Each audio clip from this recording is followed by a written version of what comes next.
Are Kevin Durant and Russell Westbrook fated to meet up again on another NBA team?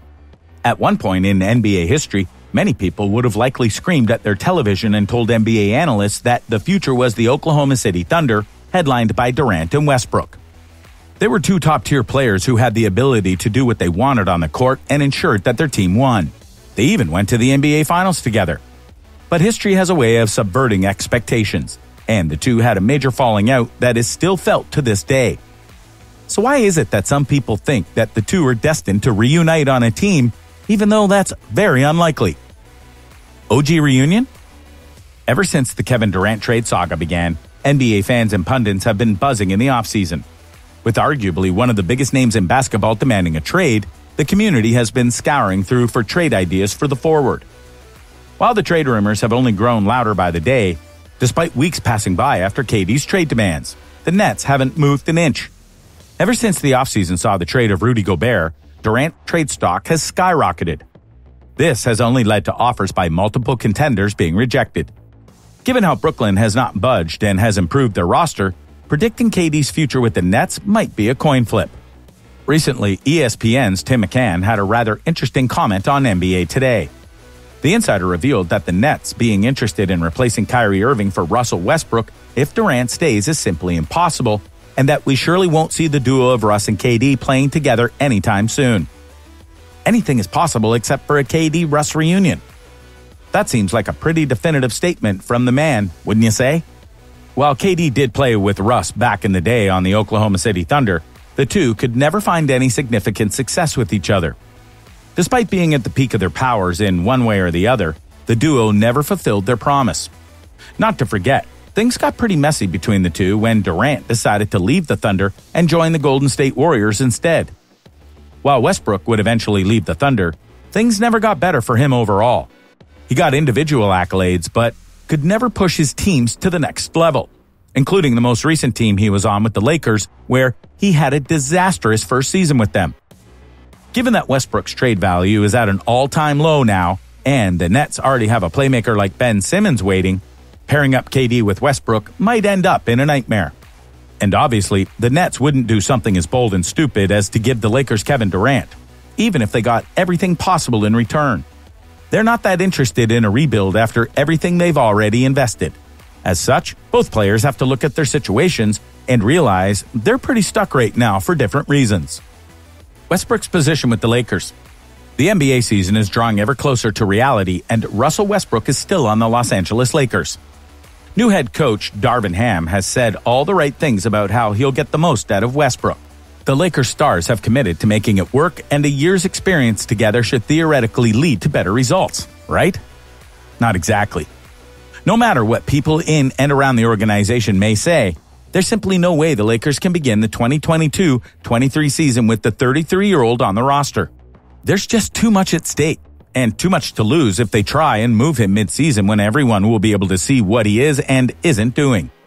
Moving Westbrook and his expiring $47.1 million contract should be doable, even if it means parting with future first-round picks and/or including some of the young talent on the roster. These Lakers aren't close to competing for a title, as this roster needs more shooting, defense, and depth around LeBron James and Anthony Davis. While some would love the Nets to make a big move for Westbrook for one reason or another, it won't happen. They've already had big issues with team chemistry, and bringing in a guy who might make it worse is literally suicide for the team's next season. Something they can't afford, as proven by how they're handling Durant right now. Durant's situation.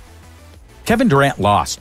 That's the takeaway from the statement from the Brooklyn Nets announcing that the organization and its disgruntled superstar have agreed to move forward with a partnership after a meeting in Los Angeles between the two sides.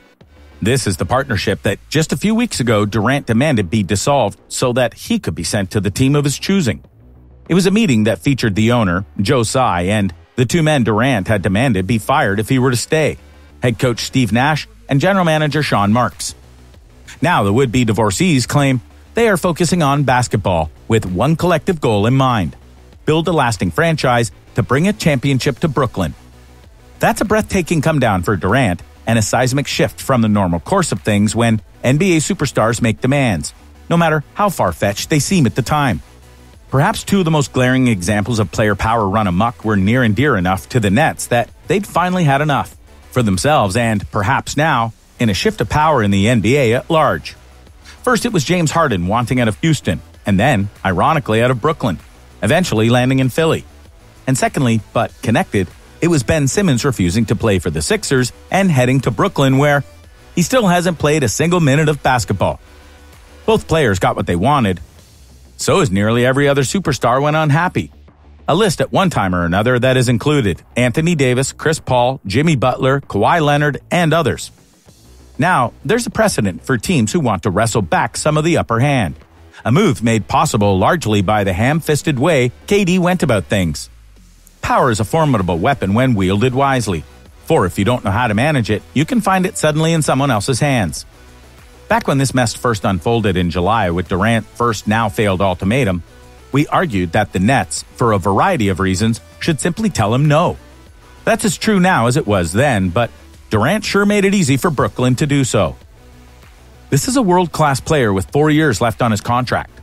One who was always much less likely than Simmons to miss time because, as anyone in the NBA will tell you, Durant loves to hoop. It's a passion, a commendable and key component of his all-time greatness, and he was never likely to willingly miss time from the game he loves. That was the first point in the Nets' favor. It also helped that the Kyrie Irving debacle meant the Nets would always look to resolve the Durant situation first, and, as important, demand a sizable return to disassemble a team with the lofty expectations that come with the Durant-Kyrie pairing. This wasn't some squad with a lone superstar and no real championship path forward, as was, say, the Denver Nuggets team Carmelo Anthony forced his way out of a decade ago. The Nets were a contender, at least on paper, and that meant Marks had to get the right return to save his own job. Sometimes, when you have no choice, you have a strange kind of freedom. That's the spot the Nets GM found himself in. All of this was lost on Durant when he unwisely went to London and told Sy that the owner had to choose between him and Nash and Mark. It didn't work, and now he's still with the team. A team that may look solid on paper, but, as the last few seasons have shown, are not a guarantee at all. Uncertain futures. To bring this around full circle, whereas one time there was no doubt that these two would be at the top of the NBA together, now the wonder is if either will ever be near the top again with the teams they're on or will be on soon enough.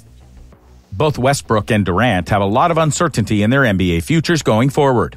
They still have the talent to do great things, but as NBA history has shown, talent isn't enough when other groups have full teams ready to give their all to win. We'll just have to watch the upcoming NBA season to see what happens next. So, what do you think? What do you think of the odds that the team's former teammates become future teammates? Would you personally like to see that? And if so, what do you think the odds of them working things out would be? Or do you feel that this is just wishful thinking and that both of them have too big a set of egos to possibly work? Let us know in the comments below, and we'll see you next time on the channel.